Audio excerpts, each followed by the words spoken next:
트럼프는 우크라이나가 부차 학살과 연관된 러시아 부대, 전쟁에서 가장 악명 높은 여단 중 하나를 공격한 후 푸틴을 물러서게 만들었습니다. 그리고 모스크바는 이 부대를 우크라이나 저항을 여전히 짓밟으려는 군사 기계의 일부로 사용하고 있습니다.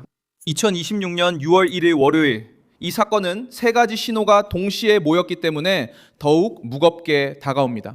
우크라이나 드론이 전선에서 멀리 떨어진 러시아 목표물을 타격하고 크림반도가 물류 압박을 받고 있으며 크렘린이 자기 병사들이 공격받는 것을 본 후 다시 유럽을 위협하고 있습니다. 차이점은 트럼프가 유럽 지도자들과 맞설 때 드러납니다. 모스크바는 도발하지만 트럼프에게는 말을 조심합니다. 무엇이 타격을 받았을까요? 왜 푸틴은 충격을 느꼈을까요? 트럼프가 러시아 위협 수준을 어떻게 바꿨는지 지금 알려드리겠습니다. 이런 직설적이고 군더더기 없는 컨텐츠를 좋아하신다면 구독을 고려해보세요.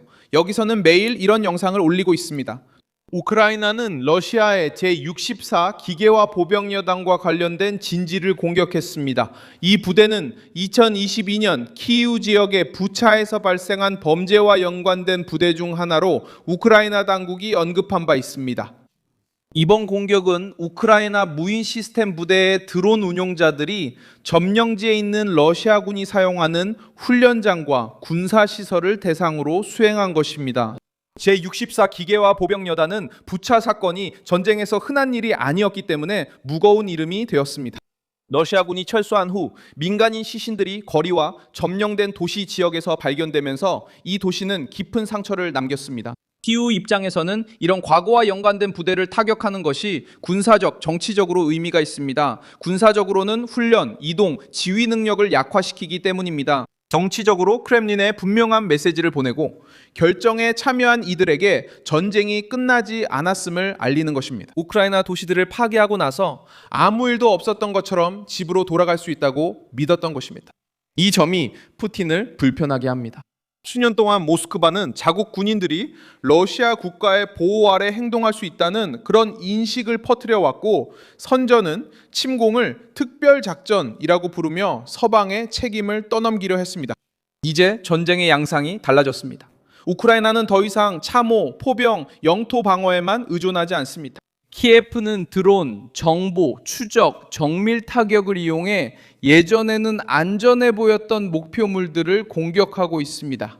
테러 여단은 이 새로운 국면에서 타격을 받았습니다. 이제 전장은 보급 창고, 경로, 훈련센터, 지원 지역까지 확장되고 있습니다. 푸틴은 감동해서 물러서는 것이 아닙니다. 푸틴은 대가를 깨달았을 때 물러섭니다. 러시아의 수사는 약한 지도자들, 공허한 선언, 끝없는 회의에 직면할 때 보통 더 거세집니다. 하지만 같은 수사도 미국의 강경한 대응을 만나면 힘을 잃습니다. 이것이 바로 드미트리 메드베데프 전 러시아 대통령이자 현재 러시아 안전보장회의의 핵심 인물이 서방을 상대로 핵무기 관련 언사를 사용하기 시작했을 때 일어난 일입니다. 트럼프는 위협이 제기됐기 때문에 미국의 핵 잠수함을 적절한 지역으로 이동하라고 명령했다고 답했습니다. 그리고 미국인들은 자국민을 보호할 것이라고 말했습니다. 그 이후로 러시아의 트럼프에 대한 태도는 더 신중해졌습니다. 바로 여기서 해석이 달라집니다. 우크라이나는 부차와 연관된 여단을 타격하며 러시아의 전쟁 기계도 추적해 타격할 수 있음을 보여줍니다. 트럼프는 핵 위협을 학문적 논쟁으로 만들지 않는 지도자로 등장합니다. 그는 위협을 억지력으로 바꿉니다. 이 말은 간단합니다. 적은 선을 넘기 전에 두 번 생각합니다. 왜냐하면 반드시 대응이 있을 것을 알기 때문입니다. 푸틴은 이 언어를 이해합니다. 크렘린은 유럽연합을 조롱하고 마크롱, 스타머, 우르줄라 폰데어 라이엔 그리고 다른 유럽 지도자들을 공격할 수 있습니다. 하지만 크렘린은 트럼프 치하의 미국이 협박을 외교적 연극으로 취급하지 않는다는 것을 알고 있습니다. 러시아 여단에 대한 공격은 모스크바의 또 다른 심각한 문제, 즉 물류 문제와 함께 찾아왔습니다. 우크라이나는 드론을 이용한 공격을 도로, 연료 트럭, 에너지 시설, 정유소 등으로 확대했습니다. 점령된 크림반도에서는 러시아가 통제하는 지역에서 운전자들이 줄을 서고 제한을 받고 휘발유 부족을 겪고 있습니다. 이것은 푸틴의 권력의 민감한 부분을 건드리는 일입니다. 왜냐하면 크림반도는 수년 동안 정치적 전리품으로 이용되어 왔기 때문입니다. 그것은 러시아 국민들에게 힘의 증거로 팔렸습니다. 이제 연료가 부족하고 수송대가 공격당하며 경로가 위협받게 되자 그 상징은 걱정거리로 바뀌기 시작했습니다. 러시아는 2014년에 크림 반도를 합병했고 이 반도를 자국의 위대함을 강조하는 중심 요소로 만들었습니다. 문제는 점령 지역이 지속적인 보급을 필요로 한다는 것입니다. 도로, 항구, 다리, 트럭, 연료, 유지 보수 그리고 방공이 필요합니다. 우크라이나 드론이 이곳을 타격하기 시작하면 그 영향은 군사 지도에만 국한되지 않습니다. 한편 러시아는 위협으로 소모를 만회하려고 시도합니다. 가장 심각한 사건은 나토 회원국인 루마니아에서 발생했는데 러시아 드론이 갈라시스의 주거 건물을 타격해 2명이 부상을 입었습니다. 루마니아는 전쟁의 접경지에 위치해 있으며 침공이 시작된 이후로 러시아 드론에 의한 영공 침해가 계속해서 보고되고 있었습니다. 하지만 군사동맹 영토 내의 아파트 건물을 타격한 것은 이번 사건의 무게를 달리합니다.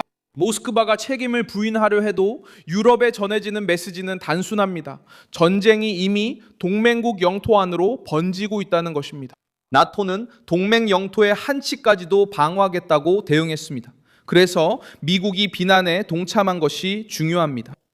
그래서 트럼프의 태도가 더욱 중요합니다. 미국의 힘이 유럽 관료들에게 허락을 구하지 않고 말할 때 모스크바는 도발이 큰 대가를 치를 수 있다는 것을 이해합니다.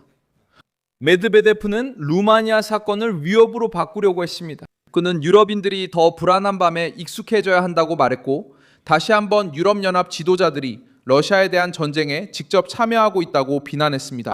이런 발언은 즉흥적이 아니며 모스크바의 오래된 전술로 한편으론 공격을 부인하고 다른 한편으론 위협합니다.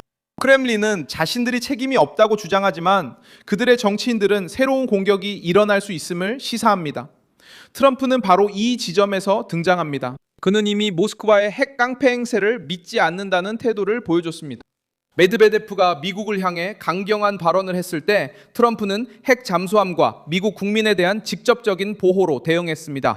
우크라이나도 이런 역학을 이해했습니다. 러시아 부대, 정유소, 저장고, 보급로에 대한 공격은 단순한 반응이 아닙니다. 이것은 푸틴을 안주하지 못하게 하는 방법입니다. 오랫동안 모스크바는 전쟁을 러시아 일반 국민의 삶에서 멀리 떨어뜨려 놓으려고 했고 엘리트들과 절대적인 통제 이미지에서도 멀리 두려고 했습니다. 이제 드론이 깊숙한 지역까지 도달하고 정유소가 멈추며 연료가 부족하고 전쟁 범죄와 연관된 군인들이 공격받고 있습니다. 러시아 국민들은 금방 끝날 거라던 전쟁이 이제 길고 비용이 많이 들며 굴욕적인 수렁이 됐음을 점점 깨닫고 있습니다. 크렘린의 선전은 전략적 도시들이 함락될 것이고 우크라이나가 무너질 것이며 서방이 지칠 것이라고 말했습니다. 현실은 지금 푸틴에게 더 가혹하게 드러납니다. 우크라이나는 여전히 저항하고 있으며 드론 전쟁을 확장하고 러시아가 이전에는 안전하다고 여겼던 지역까지 방어하도록 만들고 있습니다. 트럼프는 크렘린이 이해할 수 있는 선을 그어 푸틴을 물러서게 만들었습니다. 우크라이나는 부차와 연관된 여단을 타격함으로써 러시아 전범들의 심리적 안도감 일부를 무너뜨렸습니다. 저는 밀손 알베스 국제관계 전문가입니다. 제 목적은 매일 진실로 여러분께 정확한 정보를 전해드리는 것입니다. 뉴스 링크는 영상 설명란에 있습니다. 이 영상에 좋아요를 눌러주시고 채널을 구독해주세요. 그리고 마지막에는 댓글도 확인하셔서 밀손 알베스 커뮤니티와 더욱 활발히 소통하시기 바랍니다.